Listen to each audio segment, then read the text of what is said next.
Everybody, good afternoon and welcome to this 12th session in the Facebook Live series being run by Enterprise Nation in conjunction with the She Means Business programme. My name is Kathy Ennis and my business name is Little Piggy. I am someone who helps small and micro businesses think strategically about their business, particularly in relation to their marketing and their branding. Now, today, what I'm going to be looking at with you is how you can use that 150 character description that you have on your Instagram account to sell your business more, to sell your products more, to big up your brand. But before I get into that, what I want to do is just to tell you a little bit about She Means Business and how Enterprise Nation and Facebook are working together. So the She Means Business campaign, Facebook in partnership with Enterprise Nation have committed to working with 10,000 female entrepreneurs in the UK during 2017. And I was really gobsmacked to be asked to be one of only 8 people to go over to the Facebook offices back in February to be trained by the team there to deliver certain packages, products, trainings, etc. to people back here in the UK under the She Means Business banner. And what you will find is that during the past year and actually going up towards the end of this year, there is masses of opportunity for you to attend events, listen to experts and get involved in She Means Business. So I'd recommend that if you haven't done so already, pop on over to the Enterprise Nation website, very easy, www.enterprisenation.com, and then stick on a / and type in She Means Business. And that will take you to the page where there's lots of information about what the project is about, where you can find more information and links through to events that are coming up that you may want to get involved with or may want to attend. Some of the things are going to be online, such as these live sessions. Other things are going to be face-to-face and in rooms with groups of people. So whichever way you can access it, there will be something there for you. So as I said, my name's Kathy Ennis and I was one of the 8 people that got sent over to Dublin back in February. And I did feel a little bit like a cuckoo in the nest when we went, because of the 8 people, I am probably the only one who is not a hands-on digital marketer. I love digital marketing and I use it all of the time, and I make sure that my clients, the businesses that I work with, know how to use it in their business. But I'm much more of a strategy type person. I'm a planning person, and I'm the person that gets people excited about using these things, and then hopefully I can outsource it to some of the freelancers that I work with. So when I look at anything to do with social media, for me it's about how can this tool be used most effectively for this business to get their message out to their potential clients, to their current clients, about their products and services. How can they use these fantastic devices to engage with people and to encourage repeat custom and to showcase their brand so that they're actually seen as a deliverer of the kinds of services that their customers are looking for. So when I approach any of these things, it's from that viewpoint. How can I make this thing work most successfully for me, and how do I plan that into my marketing, rather than thinking, if I throw a few images up on Instagram that look quite quirky and interesting, it's going to bring me lots of custom. So when we start thinking about that character section that we've got, that description section that we've got on Instagram, I would say that it's no different if you're looking at the same bio type description that you'd be putting on something like Twitter, or even the about section that you would be putting onto your Facebook page, or the description that you put of yourself and your services into your LinkedIn profile. each of those spaces needs to be used in a way to promote you, promote your goods, promote your services, and promote the positive outcome for the customers that you're going to be working with. And as a consequence, the actual descriptions within those places and the bio in Instagram is no exception, needs to be built into your marketing campaigning. And I'm going to explain what I mean by that in a little bit more detail in a moment. I also would get you to think about as that section being your call to action section. A lot of the time what small businesses are doing, and what businesses in general are doing, is that they are putting out lots and lots of very useful information to people who are, interested in what they're seeing, interested in what they're reading. Unfortunately, what they don't necessarily do is put anything on there that tells the reader or the person engaging with that content that they have to actually do something as a result of that. This is where the concept of the call to action comes in. So a lot of businesses are doing what I'd call broadcast marketing, which is where they're posting lots of stuff out. It might be about them, or they may be sharing information about their sector or their industry that their recipients find interesting. But what they're not doing is they're not pulling those people back to a particular point where they can then get them to do something, so they can measure the effectiveness of that marketing.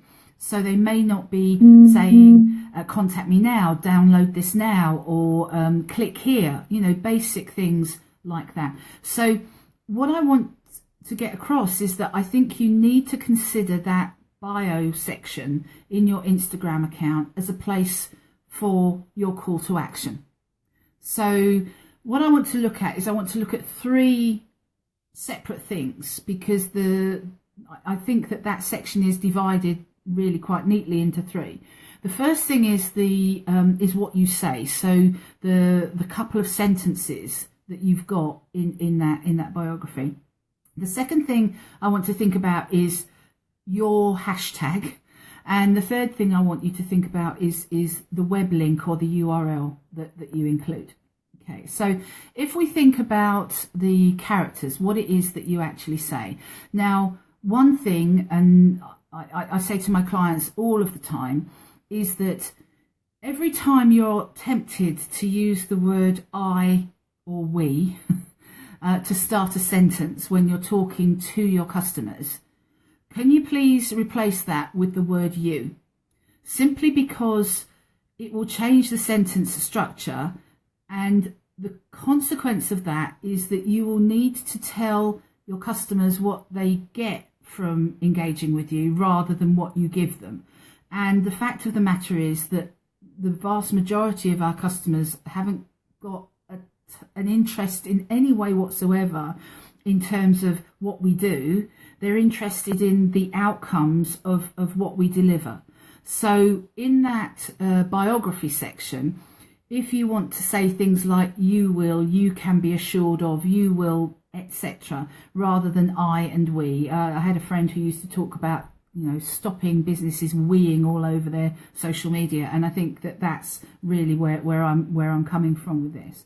So it's few words, but you need to include in there something that will encourage people to actually take some action.